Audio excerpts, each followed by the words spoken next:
Malagasy ny soliteny ny Antoko AKFM.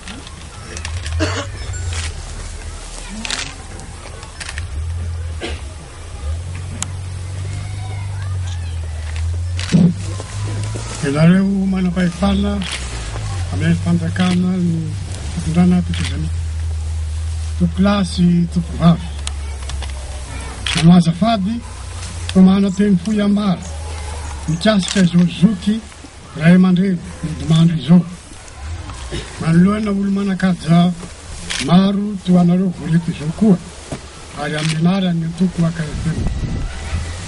Mahasiaro tena tsy homendrika hanao izany ny tena nefa teny nomena ka entiko ampanajana sy ampitiavana ary anaovako azafady. Raha fitinina indray-mbava dia nandany ny andro mpiaina ny teto an-tany ny fanasoavana ny fiarabelona ny kamarady Gisèle Rabesara. Izany no antony niarahany nanangana tamin'izay nitovy hevitra taminy syndika fitazana ny piasa sy ny fiarovana ny zony fisema revo fikambana sosialy ho fitonjovana izay trapa sairana noho ny etraketraky ny fiarahamonina fifanampiana malagasy fikambana-behivavy ampaombiazana ny hevitra hahamiralenta ny lahy sy ny vavy FVFF gazety toy ny gazety Mongo Vaovao ho fanabiazana ny voaka hay andinika tsara izay tena mahasoa antoko politika izay fikambanana ny fitaovana enti mandamina ny raharaha ny fiarahamonina amin'ny ankapobeny UPM AKFM. Efa niteny teo ny solitena ny syndika ary manana ny anjarany amin'ny sehatra hafa ireo solitena fikambana samihafa izay naorina fa ny anjarako dia ny mikasika ny tolona politika izay no anjara ananako anjara fitenenana. Vonanomboka teo amin'ny 12 taonany izay nidira no sekretera andao-sy vava vahiny miaro ny malagasy notorina noho ny raha presidentarivo teto Madagasikara ka hatramin'ny farany andro mpanolotena politika ny AKFM ary mpikambana amin'ny ray aman-dreny mijoro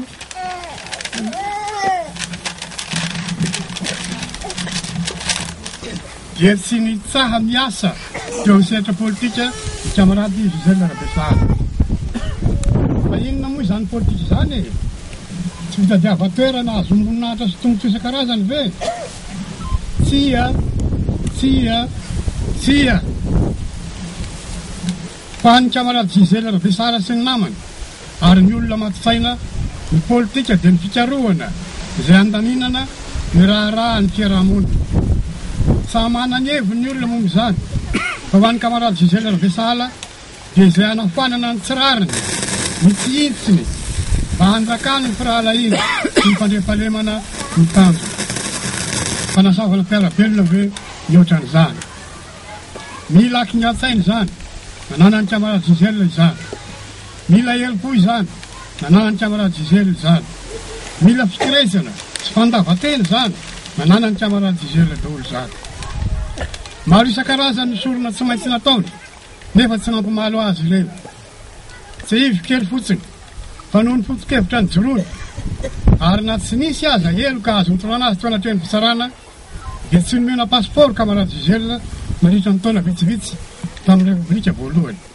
Izany hoe raha ilain'ny tolony ny anaovany sorona ny fahafahany dia tsy nampihemitra azy izany. Ary rehefa misy hevitra ny hoe very ny famarina dia narovany hatramin'ny farany tamin'ny kafana ampo-tanteraka. Anisan'izany fahalevantena sy fiandrianam-pirenena. Foto-kevitra nahasarika azy loatra izy ireo ka narovany tamin'ny herin'ny rehetra ny fahaizany sy ny herim-pon'ny rehetra. Izany no lazan'ny mpanara-masy politika tany velany hoe la passionnariat malgache. na ilay vehivavy malagasy mafana fo amin'ny tolona ataony. Zany moa efa anoarana azy koa amin'ilay mpitsatoka vehivavy Espagnol mafana fo Dolores Barrouri nafana fo fantadazy eran-tany tamin'ny fanoheran'ny frankisme tany Espagne. Fa izay nataony camarade Gisèle dia nataony tamin'ny kafanam-potanteraka hitondrany ny heriny rehetra. Io anarana ampinanazy io koa dia manambara fa nanakatra ny velan'ny Madagasikara ny tolona politika nataony sy ny herim-po nentiny nantanteraka izany.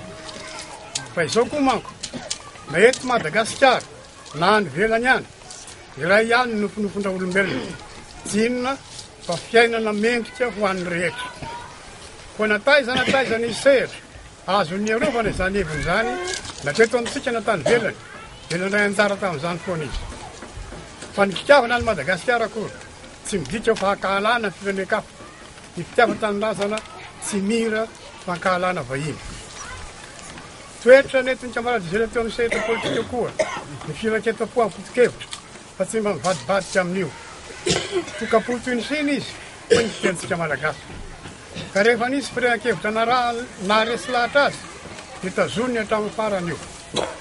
L'Union du Peuple Malagasy na UPM no antoko politika nidirany aloha. Anisany nanorina ny UPM izy.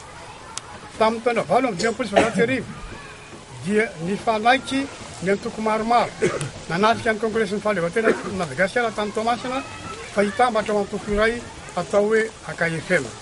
Isan'ireo ny UPM. Anisan'ireo nanorina ny AKFM zany camarade Gisèle Rabesala. Hatramin'ny voalohan'ny orenan'ny AKFM ka hatramin'ny 7 dia sekretera général ny AKFM ny camarade Gisèle Rabesala. Araka izany izy ny andraikitra ny fandrindrana hiasa mentoko manerana ny nosy asa makadilo be izany. Tamin'ny anaran'ny antoko mihatrany no voafidy azy tamin'ny toerana samihafa. Mpanolotsaina ny tanàna Antananarivo tamin'ny fotoana fanjanahantany. Député sy ministre ny kolotsaina tamin'ny repoblika faharoa. Sénateur filoha lefitry ny Sénat tamin'ny repoblika fahatelo tapany faharoa. Taoriana ny 26 dia nofidin'ny kongresin'ny fahefapolo taonan'ny AKFM ny mpanolotsaina politika izy. Mitana izany andraikitra izany izy izao nindao sy ny fahafatesana izao. Tompolasy tompoko vava tsy miambo mahalaza manontolo ny fiaina politika ny camarade Rabesala izao teniko izao. Fantanay kosa fa misy ihany saintsainina izay voalaza. Camarade Gisèle Rabesala, tsaroanay banga ny toeranao ato anatin'ny antokotsika. Na izany azy ireo zandry zanaka no biazonao ara-politika efa vonona hanohy ny tolona. Efa vita ny anjaranao tety ary vitanao tamtamy avy tanteraka izany koa camarady mandrian'ny pedasy.